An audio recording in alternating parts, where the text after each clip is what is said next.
Welcome to Seek Reality with Roberta Grimes. Joyous conversations about what the afterlife evidence and modern science combine to tell us is true about our one reality. You have nothing to fear. You are eternal and you are perfectly loved. Knowing the truth changes everything. Now, here's Roberta.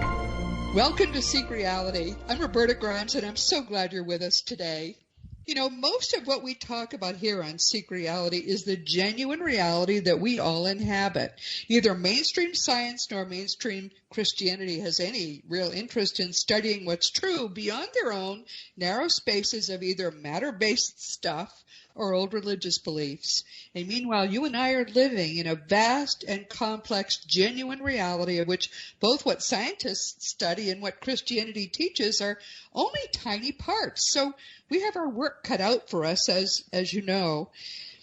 And as we make sense of what's really a gigantic and very genuine, complex reality that's all consciousness-based, we crave more and more to understand how we can best live in that reality and make the most of each precious lifetime. So we don't only talk about the physics of the greater reality. From time to time, we invite guests to join us who can share insights about how each of us can better live our lives. And our guest today is a young phenomenon. He's living a gigantic success story and an inspiration to anyone who thinks they can't dream really big dreams, because he did it. Aaron McCormick is an author, an entrepreneur, an inspirational speaker, an artist whose path to success and fulfillment defies what we would call societal norms and expectations in almost every way. He was reared by a single mom on the south side of Chicago, and since the age of 23, he's been one of the world's leading business technology sales executives, earning millions and receiving numerous awards and distinctions. He's been honored as Best of IBM, which is an award bestowed upon the top 1% of the 400,000 IBM employees. He's founded several companies, and he's even earned an MBA from a top business school, but even though he had no undergraduate degree. I think that's just wonderful. And Aaron stood up to and escaped the fundamentalist religious cult in which he grew up and which he at one time loved. We'll talk about that. But sadly, his leaving the cult resulted in the loss of friends and family, which just shows you it can be hard sometimes to make these decisions, but they can still turn out wonderfully, and it doesn't mean you really have to lose anyone at all. So with all this wonderful combination of empathy, wisdom, and self-made success, now Aaron McCormick teaches other people. He has helped countless others of all backgrounds to realize greater fulfillment and success in the areas of, get this, he does everything: career, personal power, love and relationships, sales, entrepreneurship, and overall leadership. And I have just read his book. He's not overselling. That's exactly what he's able to do. Welcome, Aaron. We're so glad to have you with us today. Hi, Roberta. Thank you for having me. Excited to chat with you. This is going to be fun. He's actually very young, but the point is, I think if you don't go to college, if you just get out there and really work, you can make great strides. Very exciting life you've had so far, Aaron, and beautiful. By the way, beautiful little son in your book. There's a picture of your little child. I've neglected to say the name of your book, and I've got to say it a number of times because I really think everyone should read this book. It's called Unbounded: Journey to Your Within. Unbounded because once you've gotten rid of all of the really artificial barriers that bind you, you really can do really unlimited things. I think Aaron is living proof of that, and it's very exciting. I hardly know where to begin, actually. Aaron, is there a part of your book that you think is the most important? Wow, that's an interesting question. No, I really don't. It just depends on where each of us are, but it's just full of truisms and realities, as you like to reference, that we all are going through. The reality that is external and that's often in conflict with the reality that is internal. And I often refer to these as the heart and the mind, the ego mind, the things we've learned and absorbed since we were babies and, toddlers and such, of how to be and what's cool and what isn't and what's good and bad, and our race and our masculine, feminine, all these ideals, pop culture, family structures, everything. And how do we get that, the spark inside of us? How do we allow that original essence before it got molded to be the dominant force in our conscious reality? Because it's always there. The force, the spirit, the thing that we are, it's never gone. It just may be suppressed, pushed down, and to greater and lesser degrees across various aspects of our life. And it's just, to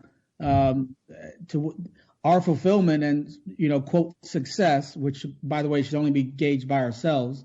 No external idea does that. But it's completely predicated upon the level of clarity or connection we have with that original force, as opposed to how much we've allowed the idea of what we've become and what we think we are to run the show. So that being said, I mean, whether it's the section on yourself and how you view yourself and how you viewed your so-called successes and failures and your belief systems, all that stuff, or the section on your career, these are the three parts of the book: yourself, your career, and relationships. And the last part is really just about integrating all the above to really embody what you actually want to be, because it's what you actually are. You just haven't allowed yourself to be it. And that's where we become unbound.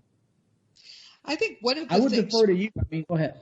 Well, I think one of the things people are going to want to know is how you got on this path, because it's an extraordinary path for a young man, without a father, growing up on the south side of Chicago. But first, is there one thing that you think turned your life in this wonderful direction, or have you always been going in this direction? You seem to have been a very bright child, number one. And number two, it seems that although you chafed in the religious cult that you were in, that seems to have given you discipline that maybe other kids didn't have who were growing up with you. That's quite possible. I mean, at the end of the day, I've learned the reality that everything is actually serving us, whether we perceive it to be bad or not. We're ultimately in control, and there are experiences that are ultimately what we came here to experience. Because, as you referred to Christianity and religion, I was raised in a high control Christian religious cult. But at the end of the day, all religion, the big ones, whether it's Buddhism, Muslim, Hinduism, Christianity, all of them tend to espouse that God is energy. We are one with that source. We are one with God, and that God is love. So if we're energy, then that doesn't have to necessarily be a specific form that dies, because energy doesn't die. Energy just transfers. So to answer your question regarding how long I've been this way, or was there a specific event, I've always been a bit different and kind of introspective and, dare I say, wise beyond my years, but not in an ego sense, just kind of anchored to something a little higher than me. The truth is what I mean. Not even like, even when I was in the control of the religion, there were very empathetic ways about me and reasonings that I would have that would fly in the face of the dogma or the very separatist or elitism, if you will, of that faith, according to, the Bible, and how it would create a lot of, separatism, if you will. And the empathy would permeate me, and I would be kind of in conflict with that. And then I also talk about how the energy, the spirit, which means the unspoken force. So if somebody says so-and-so has a kind spirit or a mean spirit, that's, interchangeable with personality. So that thing that animates us before we were taught how to be, it always is there. In fact, I make the point that we don't really need to change that at all. In fact, you don't change it.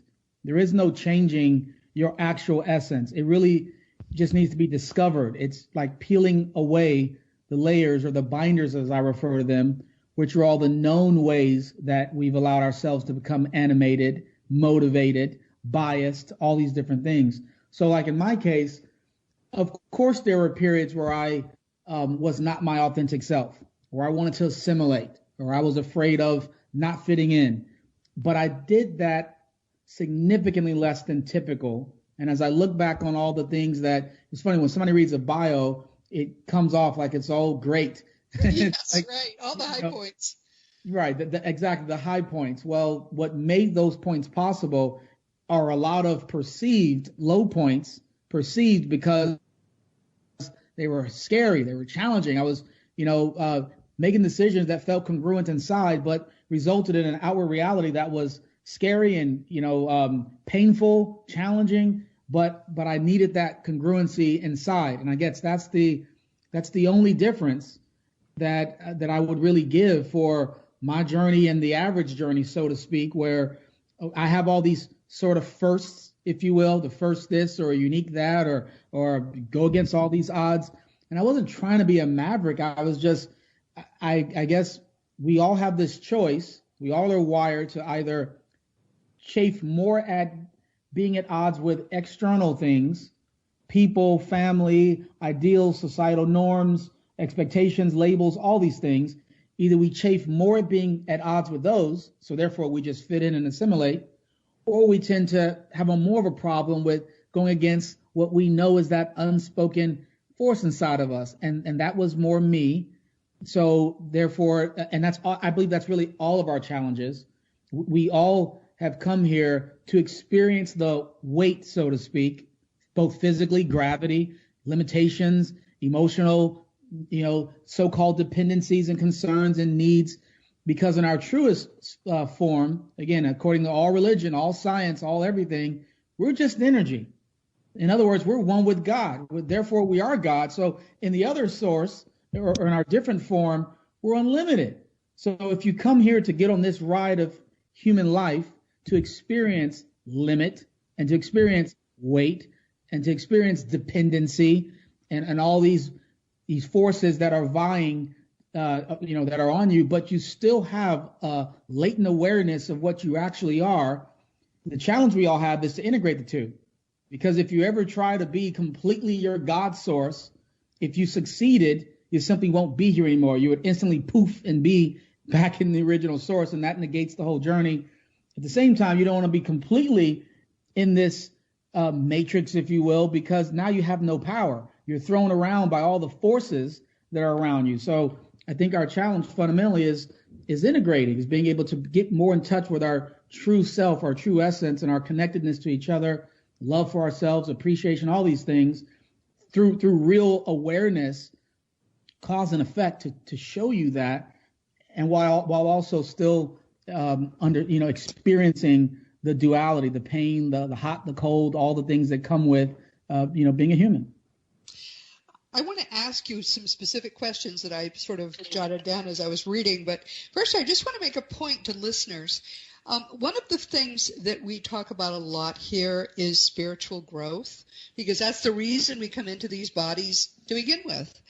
And ever since The Fun of Growing Forever came out several years ago, a lot of people have asked me what it feels like to grow spiritually and who is more spiritually developed.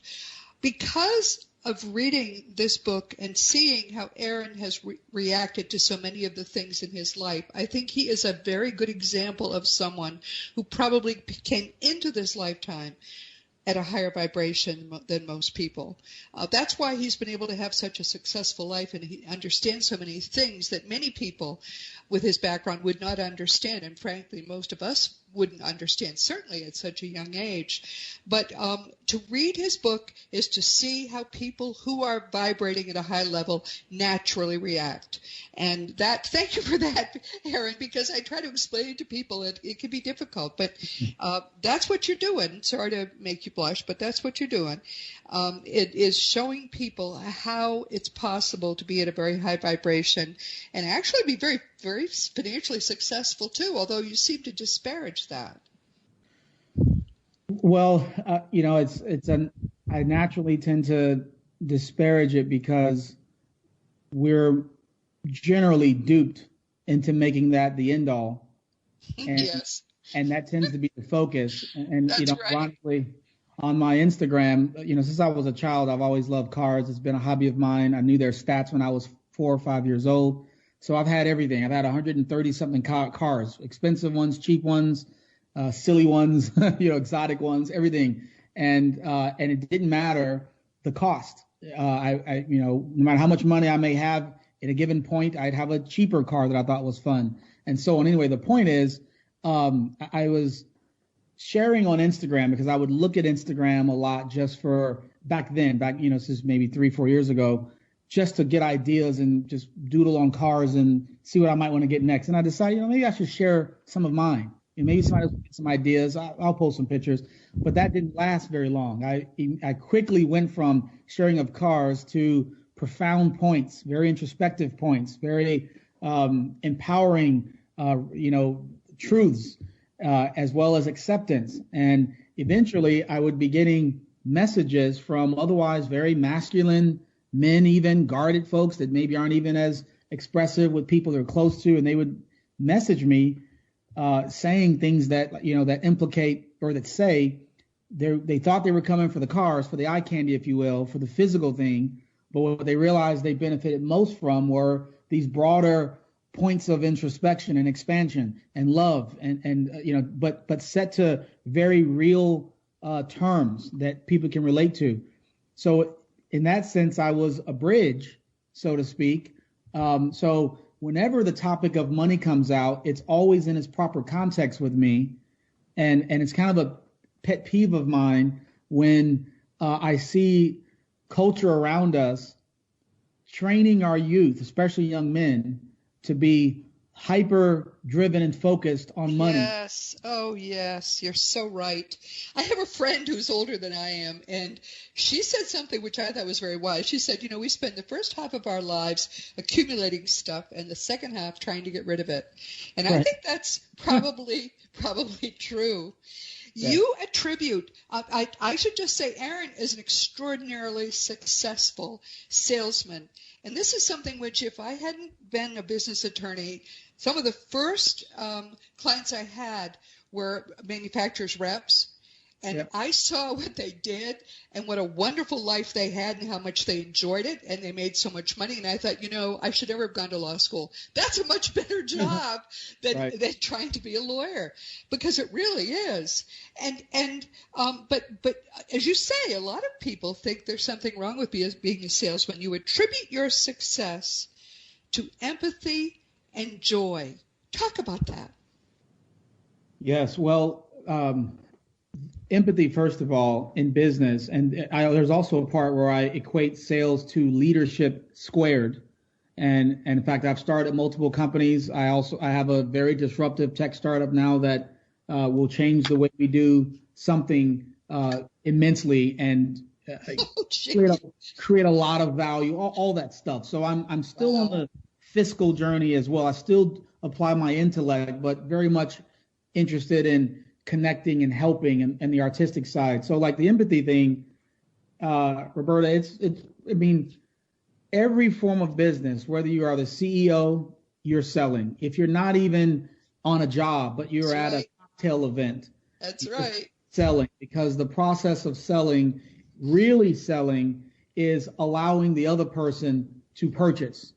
You're not forcing anything, but they're on a buy cycle. They're buying.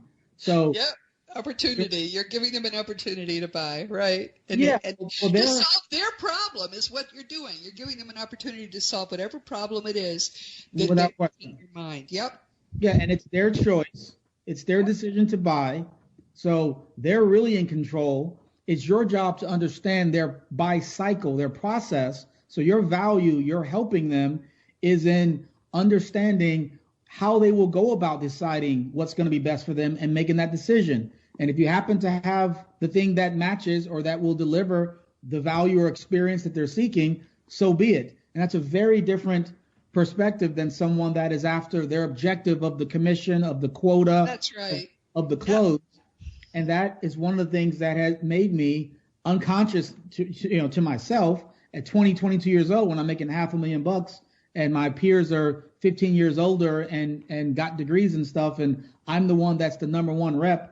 I wasn't aware that it was because of this trait or energy about me, but there was an authenticity. There was a being in the moment, which allowed them to then open up and disclose more of their problem so that I can be more prescriptive in the solution. Because if I'm not in the moment, if I'm in the how do I impress? How do I make sure I say the right things? Yeah. How do I make sure I ultimately get to sell? That's the opposite of empathy. I'm not sitting in your shoes. I'm so busy sitting in my own, right? So exactly right. That's my right. ability to become the person across from me, whether it was a CEO, and just imagine his world, his day, and how the moment I call into it or email into it, I'm disrupting his day. So this empathy permeated all communications. They were very short, impactful emails instead of long introduction emails with, product packaging on there. When I spoke with them, it was a bunch of questions for me to discover how I help them. But the questions were so good and so incisive that it showed my knowledge. So it didn't frustrate the client where I'm just asking so many questions, but I'm not telling you what I can do for you. The value of my questions showed I probably can help you, while also allowed your voice to be heard. So it was evident there. So at all levels of the touch, empathy was the driving force. And Yes. now as a CEO, as I am now, or to anybody else, no matter what you're doing, there's no real communication if you don't perceive or try to comprehend the piece of energy or the energy on the other side, and therefore how you're going to be perceived or how your energy is going to connect with theirs, because it'll never make the connection because you're so busy basically connecting with yourself. With yourself, exactly. Right. One of my very first salesman clients was I was not even probably 30, and he stuck with me for all this time because when I first met him, I just wanted to know what he did because I knew nothing about anything. So I asked him. And so he was stalking around my office, kind of stream of consciousness, telling me what he did. And he said, one of the things I hope for when I get a new client, he sold to businesses too. One of the things I hope for is that very early in the relationship, something will go wrong. Do you know why? And I'm looking at him, I'm thinking, oh my God, I think I was dead if something went wrong early in the relationship. He said, no, I hope something goes wrong because that lets me jump in, fix it, be a hero to him, and then I have a client for life. That's what he told me. I thought that was very smart. But that's right. Empathy too. He's understanding the guy has a problem. I can solve it. Right.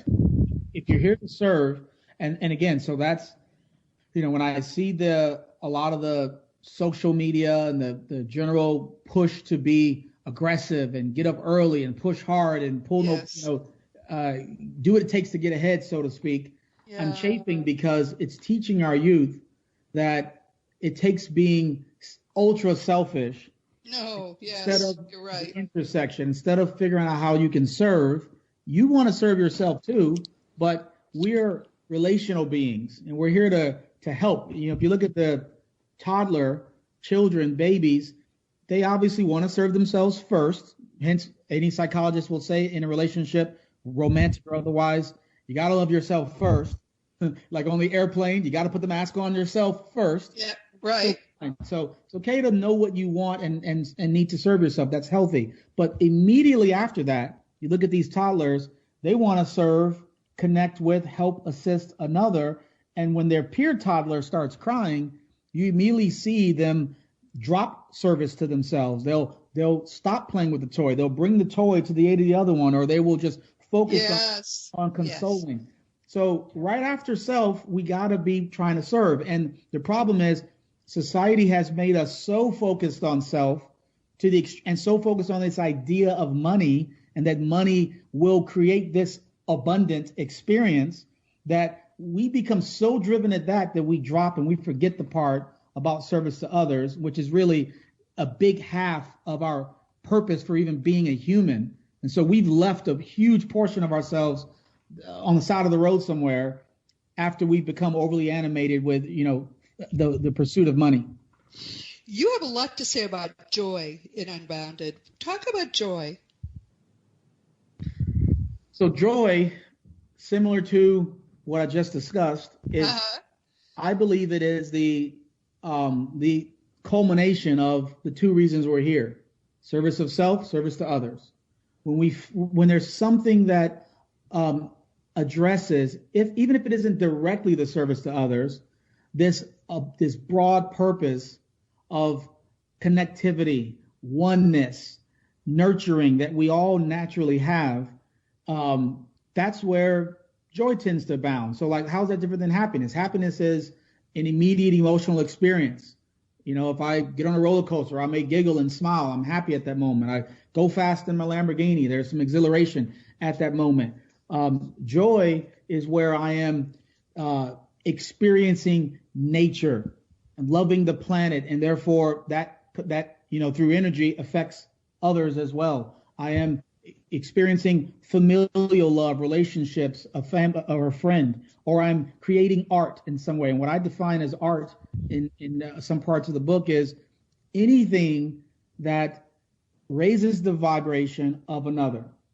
We tend to think art is what you paint, or it's the music you make, or it's an actor or something like this. All these formally, physically in the arts kinds of things. But the purpose of all those things is to bring an emotional disposition to the recipient, to the person that's absorbing that energy. And it's a high vibe response, right? So anything that you do that makes somebody else a little higher, if you got a skill in molding something, creating little crafts, if you like to work on cars, to the extent that you apply that to help someone else get their car running or make their little project car shiny or better, that's art. So like, what is the art form that raises us and someone else? That's where joy is most often found. And we usually are a bit lost as to where that is, which is, so when I talk about how does that relate to selling in business? You know, as I run around rah joy while I'm selling $2 or $3, $5 million software systems to executives, not directly running around feeling joy in that context, but the mindset was, I was aware this thing is going to affect 100 or 500 or 1,000 people in the quality of their day-to-day life. Because once that decision is made to go with my platform over something that's there and all these users will use it, what are the different ways that their 8 hours a day is better? So all throughout my discovery process, I'm going deep with each person, and I'm understanding what hurts, what they like in terms of the working process. And so I was always aware that I'm adding value to the human being. It wasn't just fiscal savings to the executive. Now, I talk that language too to the senior executive, but right behind that, because that is their first focus, the next focus of any leader of a company should absolutely be, and sometimes it should even be the first focus, is the satisfaction and the vibration of the employees that are creating the very thing that your customers will then consume. So when I can talk that language too, there was my intersection of joy. I really, and as an empath all my life, it felt good to be helping. And so joy drove a very otherwise, corporate fiscal job, or jobs plural. And as a CEO, as I look at people, when I consider hiring them, it is nothing like the typical hiring process where it's your resume, your skill set, and how do you fit on this job.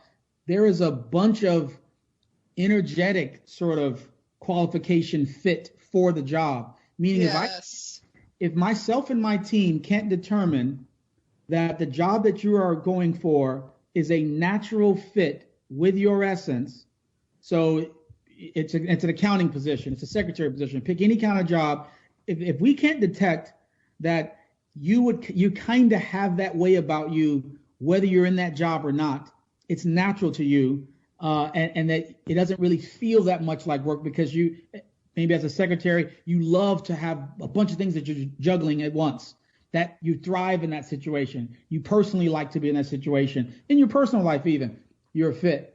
Yes. And what's ironic, Roberta, is on the business side is society is so boxed by the physical expectation and the report card that we forget that as energetic beings, we are anything but rigid and boxy.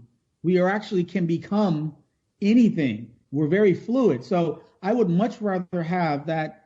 If a person comes and they want to be a receptionist, secretary, an accountant, or finance, whatever the job is, and they think that they have to be in that job because A, they got to pay bills, and B, it's what they've always done thus far, so they assume no one will give them a shot at marketing. They really wish they could create. They really are longing to be in that side, but I got zero qualification. So I'm just going to keep taking the same kind of job. Yeah. We will end up smoking out the fact that they actually are going to flourish more in marketing, despite coming in for a secretary job. And then why wouldn't you just give them an opportunity to either split and do part-time in both? And as they flourish, they'll do better at marketing than maybe someone in marketing Yes. who took up that role because they heard it was a good place to be, but they secretly would like to just be a simple accountant or work with numbers or secretary. Right. We're all in wrong places, right? So Yeah, that's true. Well, I want to talk about something else, which is an important concept to bring up. You talk about binders. Now, the title of the book is Unbounded. But so what Aaron says is that there are binders which we take on as our lives go on. And he talks about them, I think, in a very powerful way. He says they're ideas, energy, and behaviors which are external to our being and disruptive to one of our core purposes, which is joy. Talk about the binders. Binders. And all these binders, only the person will know whether something is a binder because they're not fixed things. What's a binder to you may not be a binder to me. And the point is they're foreign to your true essence, and your purpose. And again, the purpose we all have, joy and connectivity, empathy with others, how we choose to experience those things. So that is our purpose. That we know this from when we were toddlers, where we only pursued things that felt good, and when it didn't feel good, we immediately had a reaction. Stopped, right? Right, and when we're how basic, yes. Yeah, you push back, they cry, they immediately say, "I'm not digging this." And then when we're older, same thing. Older people rarely are living for others, living for to impress some other entity. They're living their truth. They've become comfortable in their skin. So the two bookends of life, we're less binder ridden because we get it. At the beginning, we're closer to our source, so we don't have all the binders yet. And toward the end, we've realized how they've never served us anyway. And so we gradually start to shed them. And we don't fully shed them, not usually, unless we deliberately do it. But we're just less binder laden when we're older. So these binders are all the things that the human mind starts taking in. And one might say, especially when I speak in very physical circles, like yours is a very higher consciousness sort of program. So these concepts aren't foreign, or they don't kind of chafe at you. But there are other programs when it's a more business context, and the thought is, what do you mean you're human mind? That's all we are. Well, it's like, is it really though? Because when that baby is born, we've all heard stories of a person born into a very negative environment versus people born in very positive environments. So you take the very positive situation, they've got two parents, they've had a lot of love and encouragement, they had all their financial needs met, maybe there's even affluence, and yet the child, despite all of the well wishes and good guidance and affection and commendation, they grow up to be criminals or murderers or delinquents. And then you have, so that belies their physical stimuli around them. And then you have other cases where someone is born into a very abusive, negative, limiting, berating sort of environment, and they still grow up to be highly empathic, great leaders, non-for-profit CEOs, or just very inspirational people. And so how is that possible? Well, because their soul, their essence, their true aura was stronger than the stimulus or the binders around them that were seeking to conform them. So, but those are extreme examples, but all of us have varying levels of internal conflict where our brothers and sisters believed or acted a certain way because that's their animation and they got it from some other place too. Family, school, TV, you name it. We have all these different things that are shaping us and telling us how to be, and the cause and effect of not being those things, from our sex to our race, our country, business, what it means to be a good parent or husband or wife, politics, everything is constantly trying to exert and mold. And the question simply is, to what extent are we mind or extrinsically driven? Extrinsic, why is the mind extrinsic? because the mind is only the age that you are. It's only that old. So it's only been learning stuff since you were born on that day and you became 1 year old on up to 90 years old or whatever. That's the mind part. But that essence, that thing that I just talked about, that belied the parental or the other environment and go on to become something different, that apparently was there before it was taught anything. So who knows in millennia that is. So if you're more mind driven, where you're more fearful of, dissenting with some external thing around you. So we always make this calculation, Roberta. It's like when something is happening or a conversation is going on or a decision has to be made, we immediately make this calculation of if I follow this thing or not. If I disagree with it, there's a physical consequence, and I don't want that.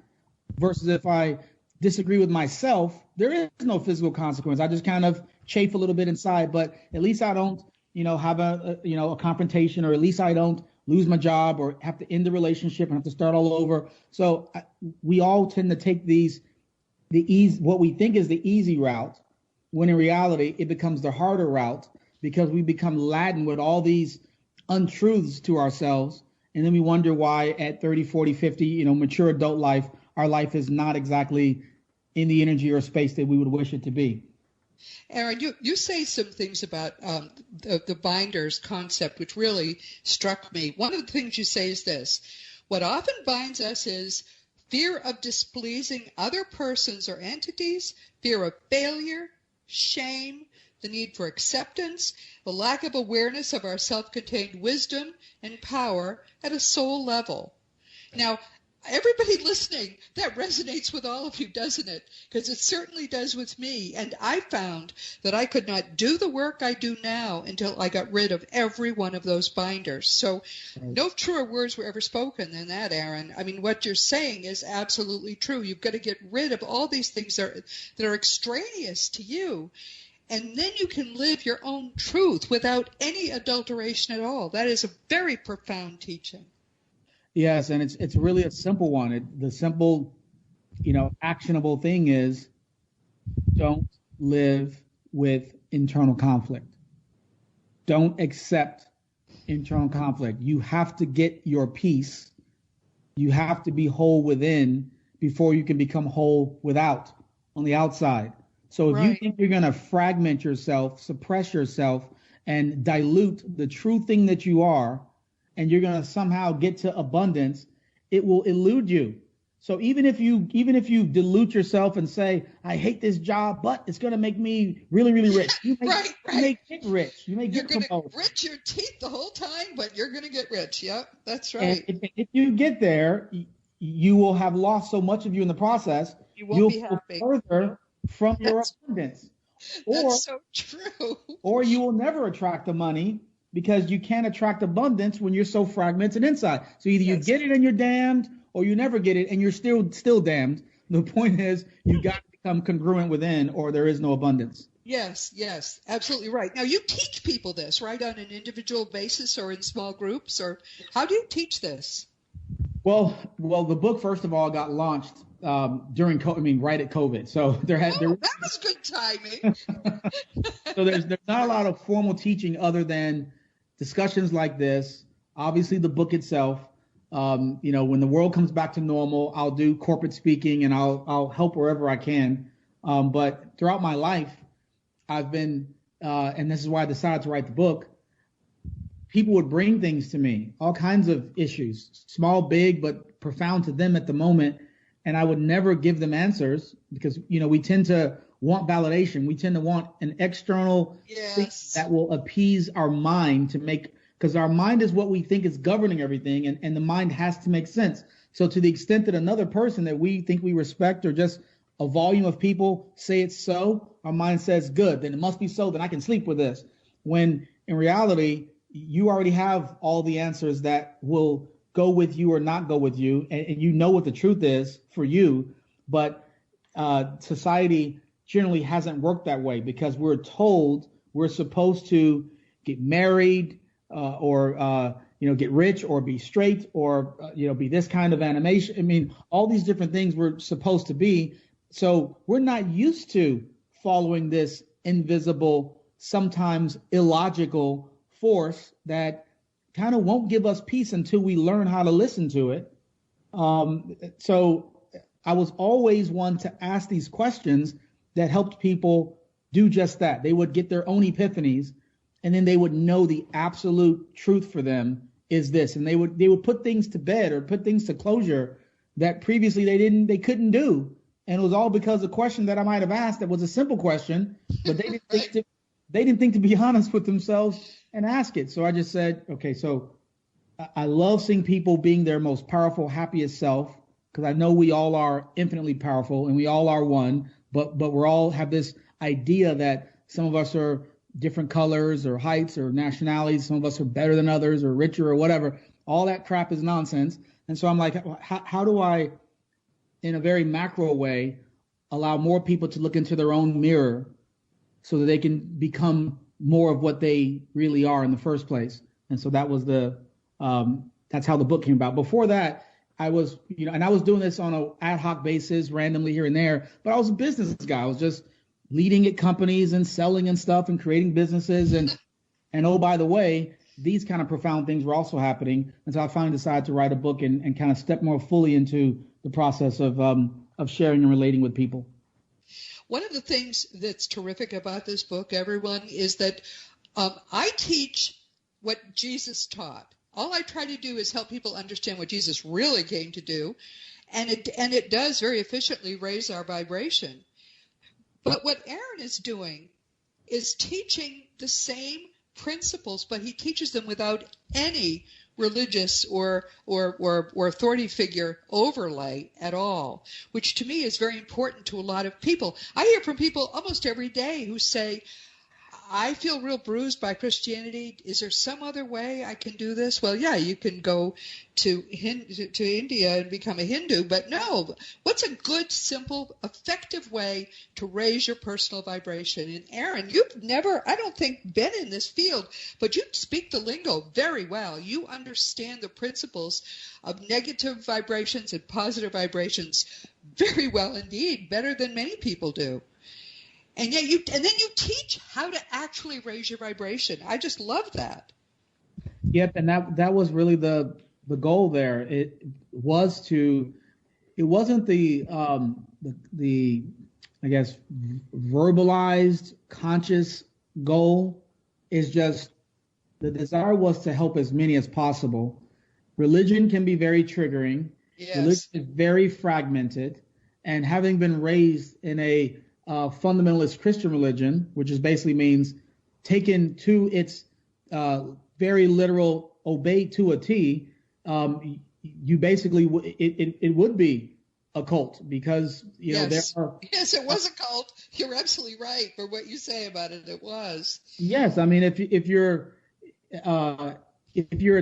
taught that anything that dissents or is not against, but disagrees with, for example, my empathy wouldn't allow me to believe that there is one way to please, so to speak, the creator of all humanity. Yes. When only 20% of the planet is Christian and the other 80% are those Hindu, Buddhism, Muslim, those other religions. Yeah. So I'm sitting there going, okay, well, I'd be 12 years old. Now, mind you, I was baptized in this religion. I was very helpful. I gave sermons on a Sunday, for example, at a very young age. I applied the scripture. I know the Bible by topic. Pick a topic. I'll quote you scriptures on friendship and jobs and sex and morals and oh, wow. and being saved and mercy. All these different Old Testament, New Testament. I mean, I was born into this and studying the Bible deeply.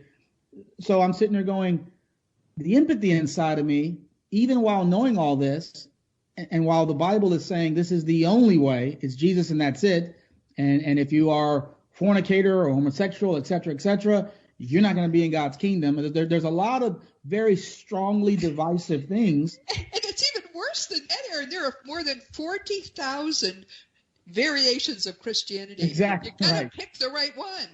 I mean, what are the odds you're going to pick the right one? And I took it even more, leniently than that, because I would say just Christianity as a whole. But yes, I would then after that say, not to mention you got to pick the proper one, because they're against each other. But I just Oh look, my. how am I supposed to reconcile innocent babies and people in India and China and Middle East and other parts of the world that view Christianity and this Christ concept about as foreign to them and as weird to Yes. them as Americans view Allah and Buddha? I mean, it's like Yes. they have no, it's a non-starter to them. And they're not disproportionately flocking to Christianity from their own native countries. So this can't be the way. No, you're And, right. you know, so, We've come to the end of our time, and I just don't want you to stop talking. But we really do need to sort of wrap it up. And I just want to say, I think we'll need to get together again to talk about all of this, because I sort of have half of my sheet of questions that I haven't even gotten to yet.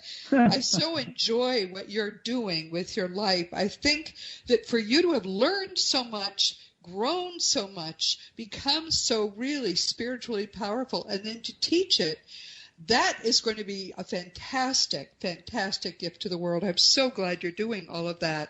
I really appreciate it so much. But let's talk now about how could people reach you? Your website is aaronmccormick.com, which is great. Right. And I'll put this in the notes, everyone, so that you'll be able to contact him. Can people reach you through your website? yes, you can click contact, an email will come in, and I respond to all of them. Also, social media, Facebook is the Aaron McCormick, Instagram is the same thing. Let's see, and also the book is all your typical retail suspects: Barnes & Noble, Amazon, Walmart.com. Yep. Well, we will do this again, everyone, because we have a lot more to learn from Aaron. But meanwhile, we've come to the end of our time. Big hug to you, sir, and we'll talk again. Thank you, Roberta. I appreciate you having me. I enjoyed it. This has been Seek Reality with Roberta Grimes. I am so happy you were with us today. Now, please never forget that you are a powerful, eternal being. You never began. You never will end. And when you really get what that means, believe me, it changes everything for the better in your whole life. Next week, we'll be talking with Michelle Blood. Michelle is a successful transformational coach, and she's the author of The Magic of Affirmation Power. Her own shtick is the proven power of affirmations, and her insight is to empower them with song. Now, you would not want to hear me sing, and neither would God. So I use gratitude instead to empower affirmations, but I'm very curious to see what she's doing. She calls what she teaches musivation, and she does events she's done events in more than a dozen countries, and she says her largest audience ever was 50,000 people in Kuala Lumpur, for heaven's sake. So she's gotten around. She specializes in teaching others how to live a mystical life and experience divine oneness. And she says that's the heart of true happiness, success, and all the good things. So please join us next week, and we'll learn a lot more about music as a way to power your affirmations. Do you see what we're doing here? Aaron is teaching wonderful, spiritual, and powerful, empowering things, and now we're going to kind of take a different look at the same essential part of each of our lives. This week, we have been talking with a truly wonderful man, Aaron McCormick. Aaron was reared by a single mother on the south side of Chicago and in a religious cult, as he said. He really, if you or I had looked at his background, we'd say, he can't probably do very much. But he has had probably the most successful first half of his life that I have ever heard of. Great business career when it started when he was not even really 20 years old. He's earned millions and millions of dollars. You hear how massively articulate and powerful he is as a speaker. He calls what he does in his business life transformative business software and services, which tells you, I'm sure if I needed software, I'd say, okay, I want something transformative. So he's a gifted salesman, but even more than that, I think he is a very, very gifted human being, and he wants to share that with the world. His two big secrets are empathy and joy, and what could be better than that? It's frankly, I find it a joy to listen to him. He tells his story in his new book called Unbounded, Journey to Your Inner Within. Aaron McCormick is a beautiful young man who has an amazing life story, and he tells us that if he can use those two big keys to unlock the very best in life, then you and I can do it too. So we'll be speaking with him again. But meanwhile, as you know, I've got books out, and Liberating Jesus and all the fun books, and embracing the fun of loving Jesus, embracing the Christianity that Jesus taught will be out this year, I promise. A lot of people still ask me about that. But it was written, but now my guide doesn't want me to put it out quite yet. But he tells me it will be out this year. The Fun of Meeting Jesus is for children who are pre-reading or very early readers, and it's a beautiful book, and I can say that because I didn't do the illustrations. All my books are available through bookstores or on Amazon.com, and of course the adult books are also available as audiobooks. If you want to talk to me about anything at all, don't hesitate. Go to the green contact block on robertagrimes.com and just send me an email. I do answer emails, although usually, leave a few days for my response because I get so many every day, and I've got so much else on my plate. Past episodes of Seek Reality are available on webtalkradio.net, realrevolutionradio.com, iTunes, iHeartRadio, Dream Vision 7 Radio Family, a number of stations there. And many people just get the Seek Reality app that's available in the iTunes App Store for free, and the new episode will come to you every week. Meanwhile, everyone, this has been Seek Reality with Roberta Grimes. Please enjoy and make the most of this coming week in our one wonderful reality, knowing that you are a powerful, eternal being, and you in particular, most of all, are infinitely loved. You've been listening to Seek Reality with Roberta Grimes.